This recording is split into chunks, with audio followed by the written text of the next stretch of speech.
Are you feeling it?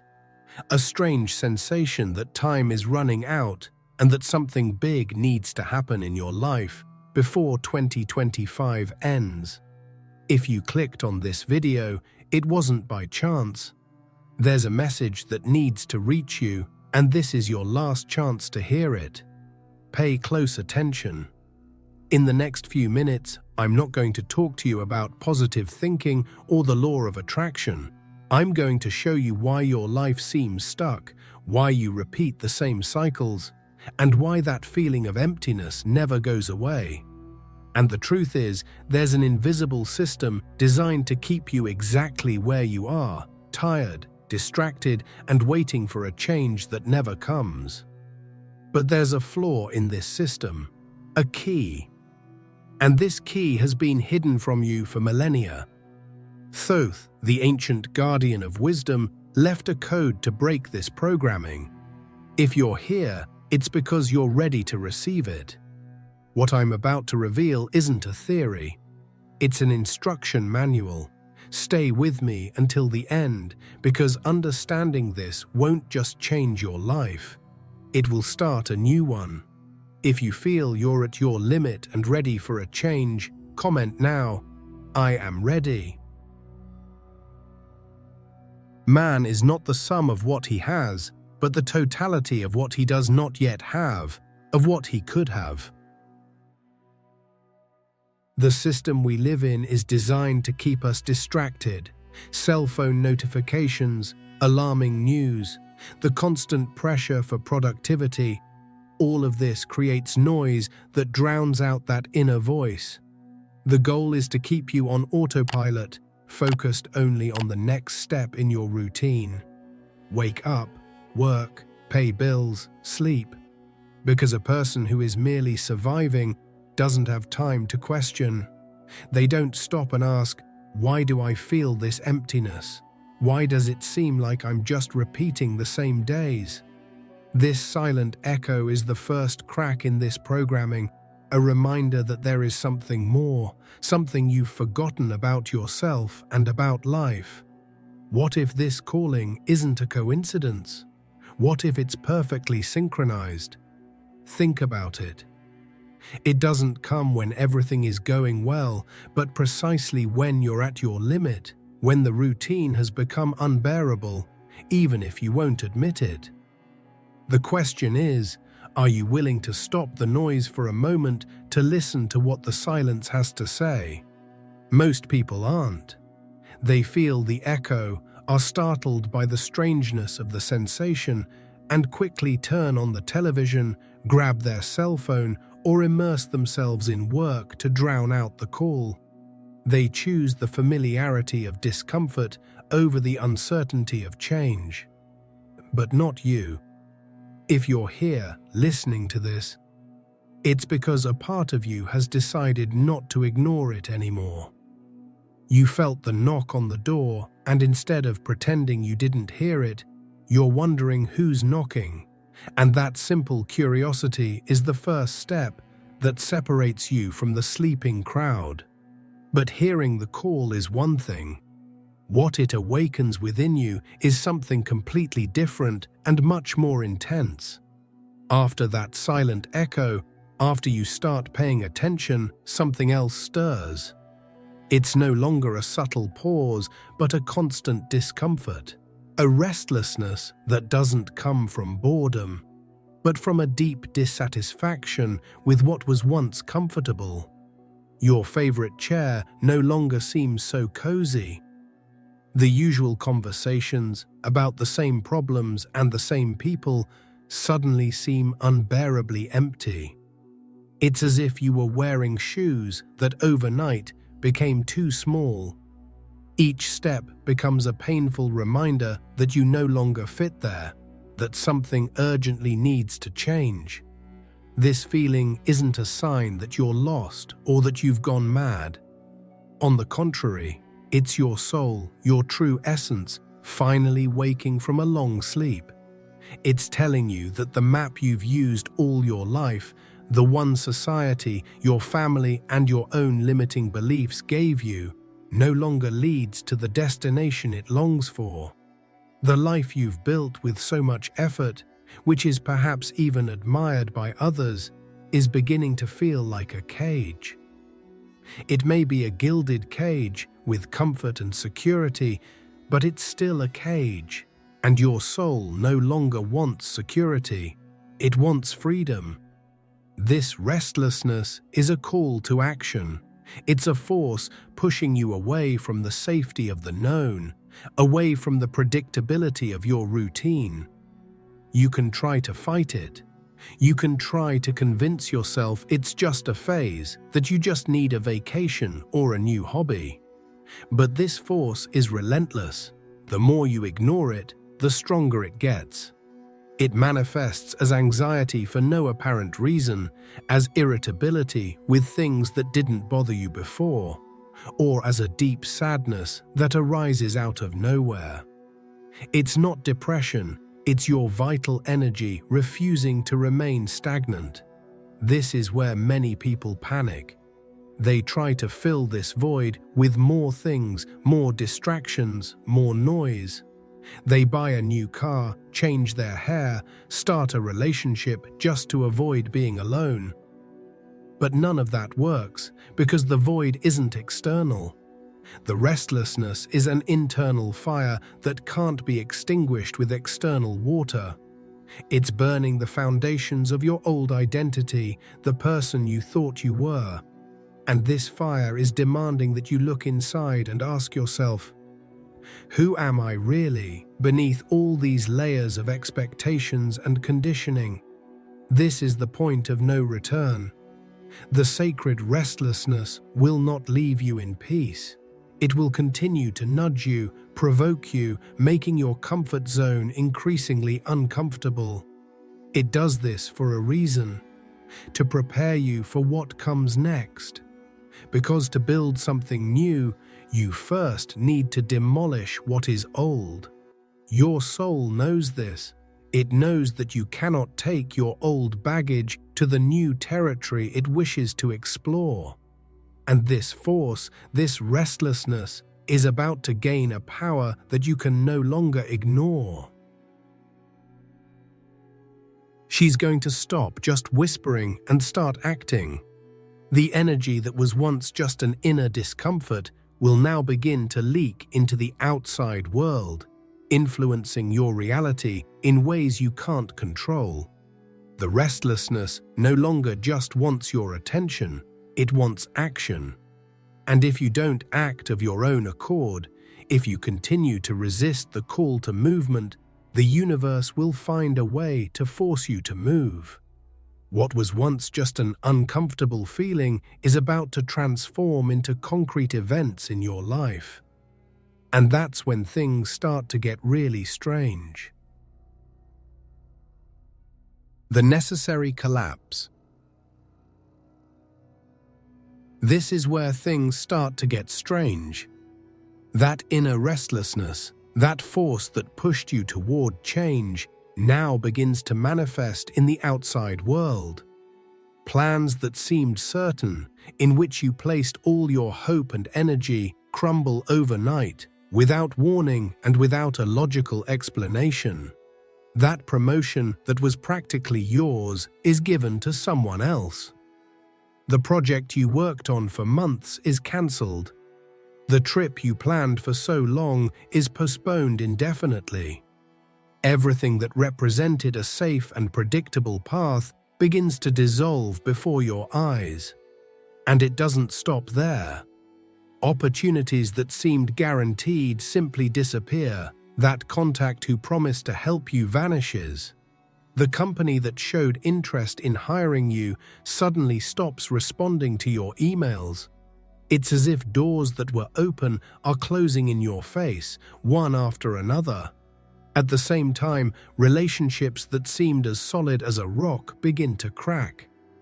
Long-standing friendships dissolve without a clear reason, conversations become difficult, and the connection that existed simply fades away. It seems like people are distancing themselves from you, or that you no longer fit into the same circles.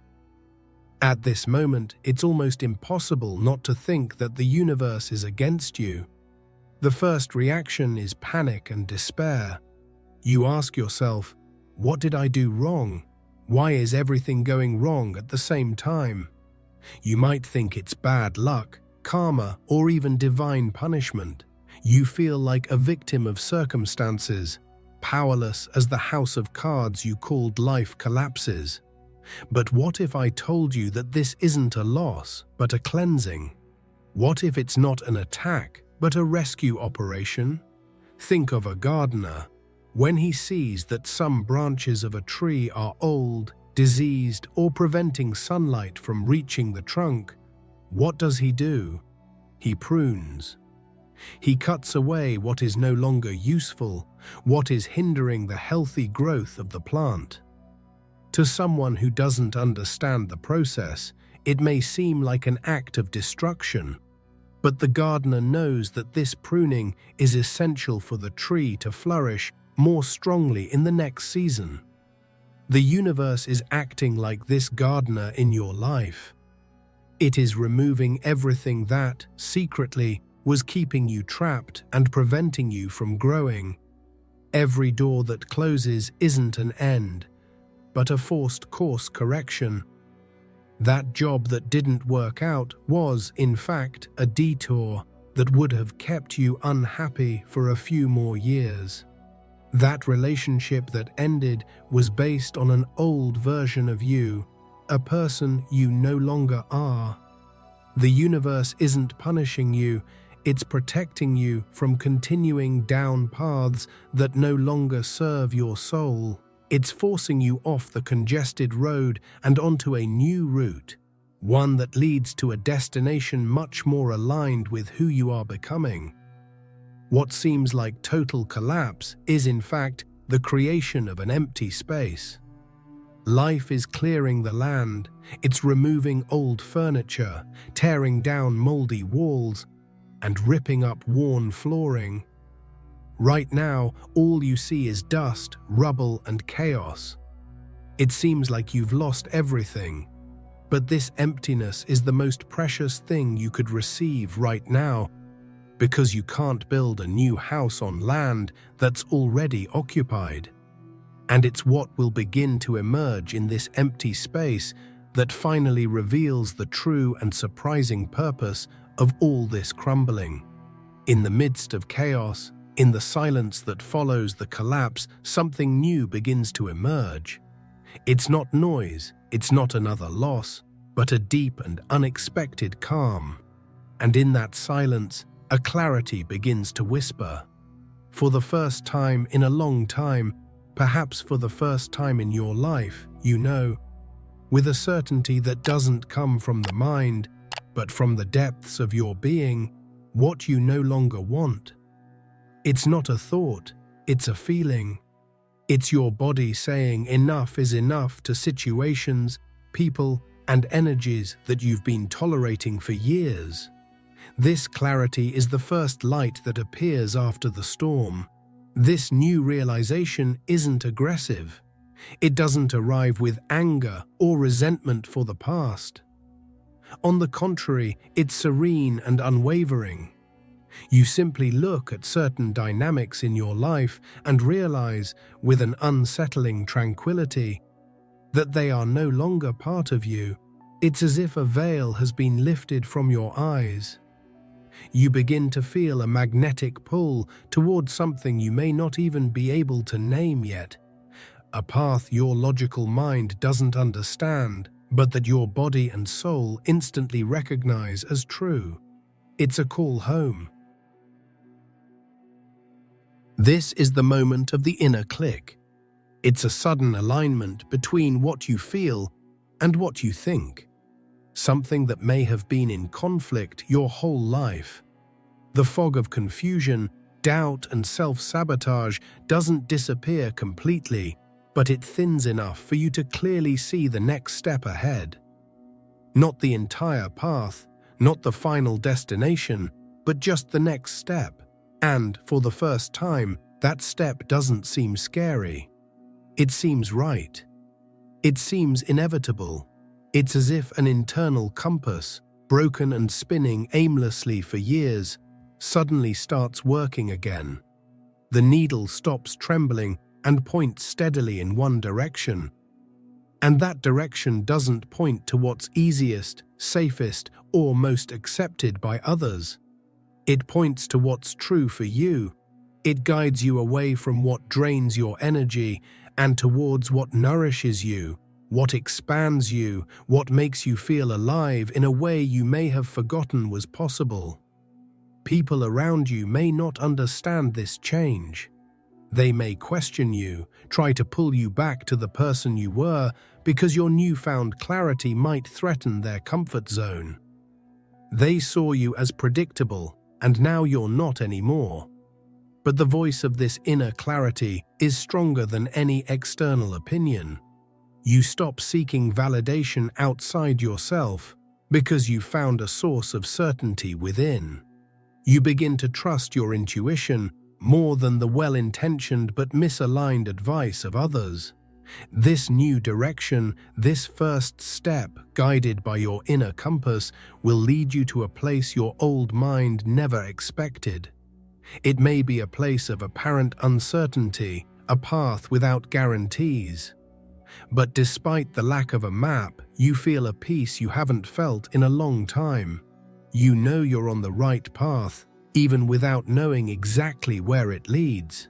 And this clarity, this silent knowing, gives you the strength needed for the next stage, which is to transform this inner perception into external action, driven by a kind of faith you've never experienced before.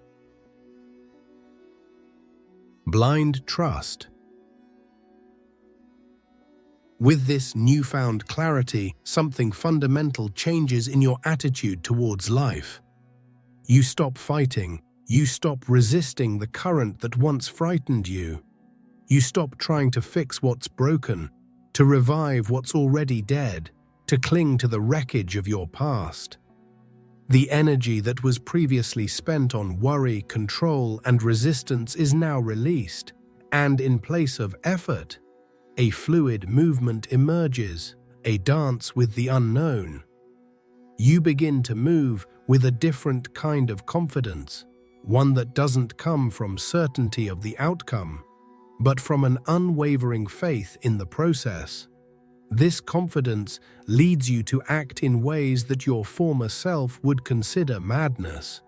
You begin to say no without feeling guilty, not to things you dislike, but to things you previously accepted to please others, to keep the peace, or out of fear of rejection.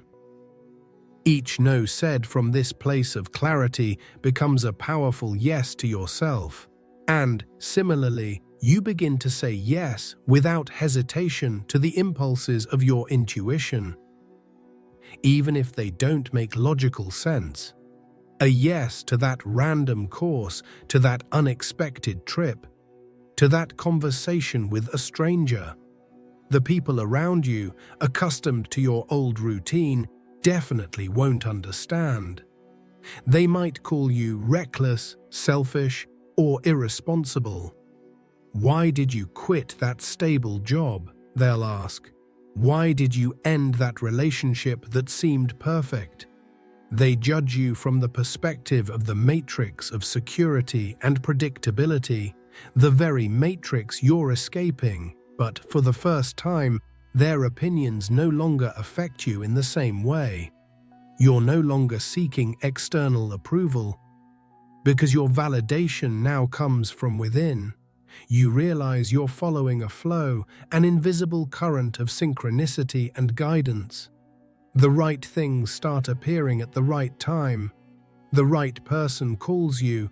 The right book falls into your hands. The right opportunity arises out of nowhere. You understand that the previous collapse wasn't random chaos, but precise preparation for this exact moment. Life was simply clearing the path so you could follow this new flow without the weights and anchors of the past. You cease being a frightened passenger and become the captain of your own ship, feeling the helm firmly in your hands. This is the true turning point. It's the moment when you stop living life from the mind, with its fears and calculations, and begin to live from the heart, with its wisdom and intuition.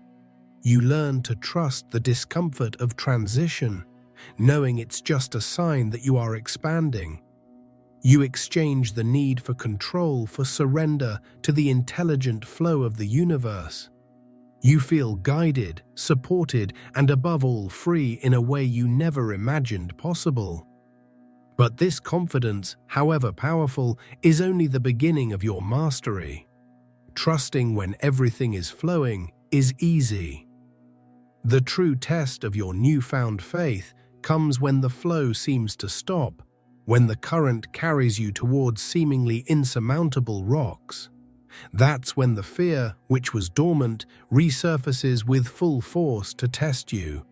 Because to access the next level of your transformation, you will need to act on this blind trust precisely when your mind is screaming for you to run back to the safety of the shore.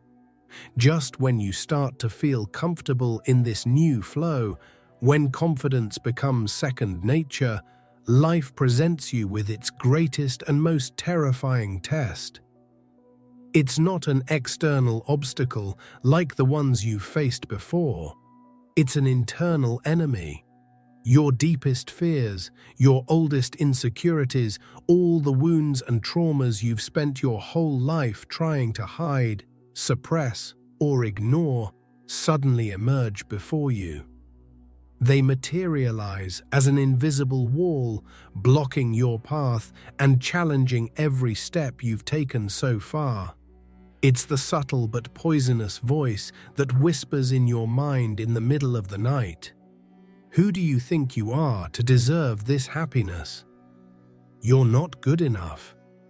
This is too good to be true. Something bad is going to happen. It's the paralyzing fear of failure that makes you doubt every decision. It's the terrifying fear of others' judgment that makes you want to hide and go back to being who you were before. It's the deep fear of loneliness, the idea that by following your own path, you will end up alone and abandoned. The first reaction is to think you've regressed, that all your progress was in vain. You feel frustrated and betrayed. I was doing so well. Why is this going backwards now? But understand this. This is not a step backward. This is the gatekeeper. In all mythologies and heroes' journeys, before reaching the treasure, the protagonist must face the dragon. Your shadow, the sum of all your unresolved fears and pains, is your personal dragon. And you cannot go around it. You must go through it. True transformation requires you to look directly at your own darkness. Not to fight it, not to judge it, and not to try to eliminate it, but to integrate it. It's time to recognize that your strength doesn't come solely from your light, your positivity, and your confidence. Your true strength, your unwavering power, is born from your ability to embrace and understand your shadows. It's realizing that your fear is not your enemy, but a teacher showing you exactly where you still need healing. Your insecurity is not a weakness, but an invitation to give yourself the love and validation you sought in others. Overcoming this challenge doesn't mean becoming a fearless person. That's impossible and undesirable. Fear is a survival mechanism. Overcoming this challenge means learning to walk alongside your fear without letting it take control of the helm. It's about feeling the fear, acknowledging it, thanking it for its attempt to protect you, and then, with a trembling hand, taking the next step anyway. It is in this act of conscious courage that you reclaim your power. You show the universe and yourself that your decision to change is stronger than your programming to remain the same. It is only after passing this guardian, after looking your dragon in the eye and not retreating, that the true message can finally be revealed in its entirety. The crossing through the valley of your own shadow is the final rite of passage. It is purification by fire that burns away the last layers of your false self, the last shackles that bound you to your old reality. By doing this, you not only open the gate to your new life, but you become the key. And what lies on the other side of that gate is the reason you went through all of this. The message of Thoth is revealed. If you've made it this far, if you've walked through the fire of your own shadow and haven't retreated, it's because you were finally ready to listen.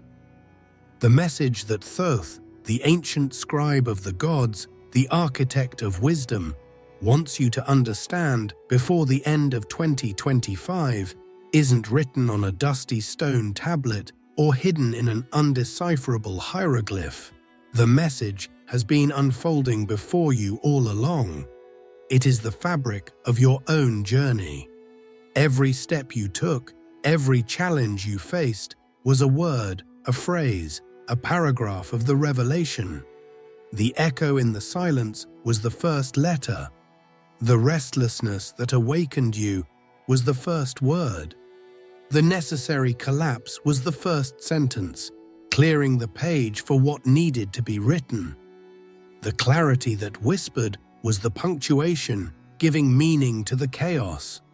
Blind trust was the ink, the fuel to continue writing, and the encounter with your shadow was the signature, the seal that validated the entire process.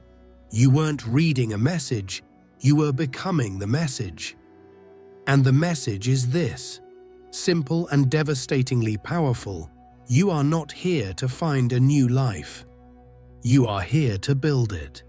Transformation is not a passive event that happens to you, like being struck by a bolt of luck or enlightenment. It is an active process, a conscious creation that you carry out in every moment.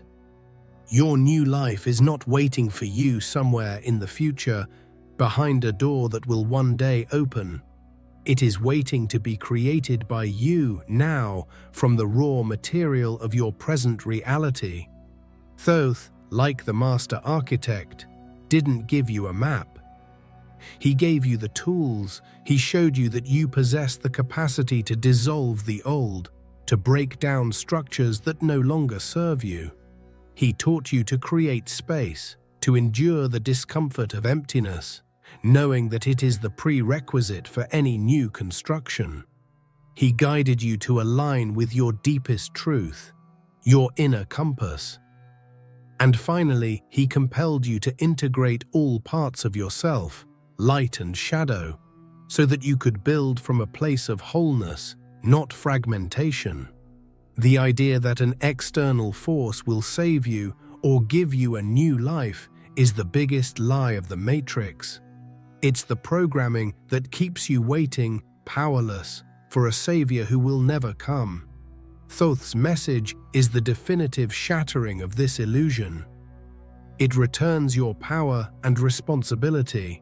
There is no one coming to rescue you, because you are the rescue. There is no predetermined path for you to follow, because you are the creator of the path. Your life is not a script you need to discover, it's a blank canvas, and the pen has always been in your hand. Now you understand. The end of 2025 was never an apocalyptic deadline, but a symbolic marker, an urgent call for you to awaken to your own creative power before spending another year repeating the same patterns. The message wasn't a promise that something magical would happen to you. It was a reminder that you are the magic. You are the alchemist with the power to transform the lead of your pain and limitation into the gold of your consciousness and freedom. And now that you know this, the process is completely reversed. Now that you understand that you are the builder, the game is reversed. Chaos transforms into order, and uncertainty gives way to a permanent state of being. Your new values, such as courage and authenticity, cease to be ideas and become automatic actions. You no longer need to strive to be different because the struggle is over. You simply are the new version of yourself, operating from a new center of power. Your beliefs, forged in the fire of the journey, now run like new software in your mind. The old victim identity has completely dissolved, and you finally feel comfortable in your own skin. The belief in your ability and in the abundance of the universe begins to project a completely new reality. Change is no longer an attempt. It is your new nature, and you act from it effortlessly. This is where spirit and matter unite. Your external reality, once a battlefield, now mirrors your inner peace. The right opportunities arise without you having to force them, and people aligned with your new frequency naturally appear in your life. It's not magic, it's physics. The world around you has no choice but to reorganize itself to match the new vibration you emit.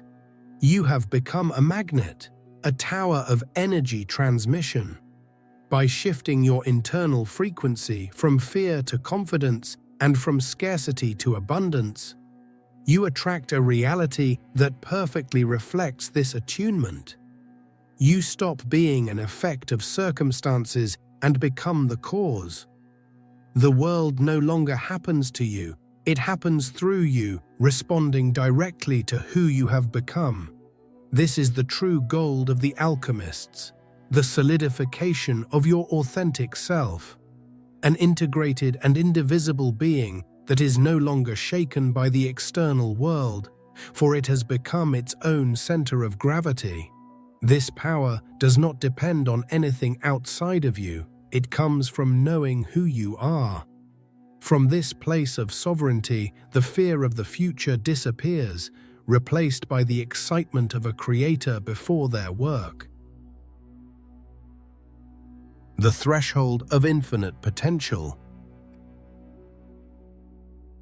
Now you find yourself in a completely different place, no longer at the beginning of a painful change, feeling lost and confused. No longer in the midst of the storm, struggling to survive. You stand firm and serene on the threshold of infinite potential. The end of 2025, which once seemed like a finish line or a threatening deadline, now reveals itself as what it always was. A symbolic portal, a marker in time representing your transition from one consciousness to another. It is the end of one cycle and the true beginning of another. You look back at the person you were before all this began, and you feel no judgment or shame. You see her with compassion, with tenderness. You understand that she did the best she could with the tools and level of awareness she had at the time.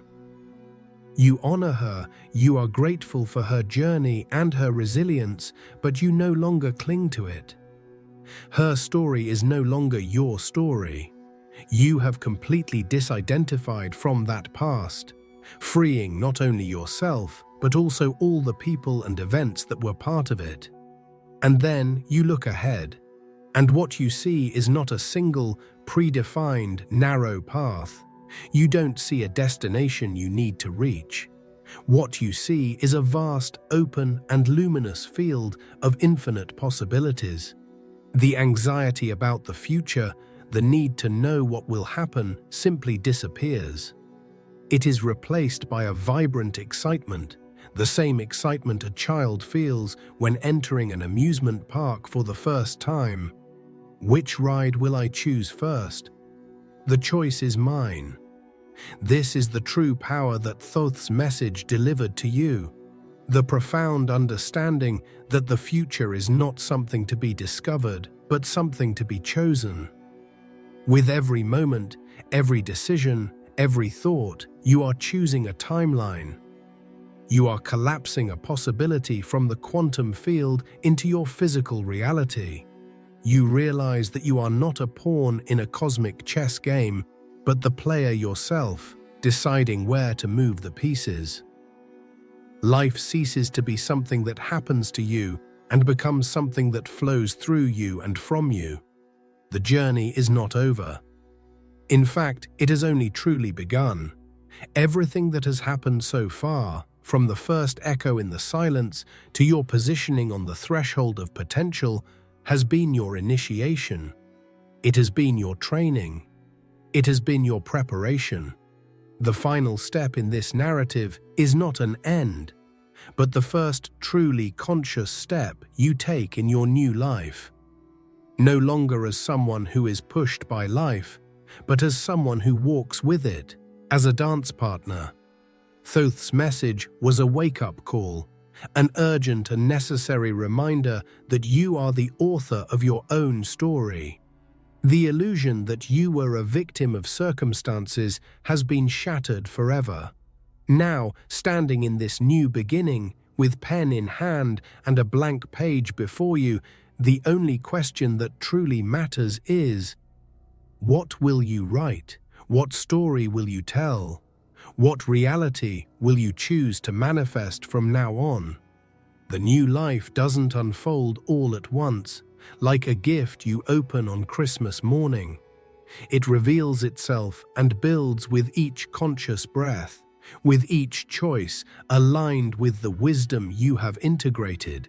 It manifests in how you respond to a challenge, in how you treat yourself when you make a mistake, in the courage to follow your intuition even when fear arises. The new life is a daily practice, a constant commitment to your own truth. The universe didn't hand you a ready-made destiny. That would be putting you back in the prison of predictability. Instead, it did something far more powerful. It returned the pen to your hand. It restored you to your rightful place as the creator of your experience. It reminded you that the power to transform, to heal, to manifest, and to expand has always been within you, waiting to be rediscovered and reclaimed. Don't wait for an external signal to begin. Don't wait for anyone's permission. The first step is internal. It's the decision, at this very moment, to no longer identify with the painful history of your past. It's the choice to align yourself with the vision of the future that excites you. It's the commitment.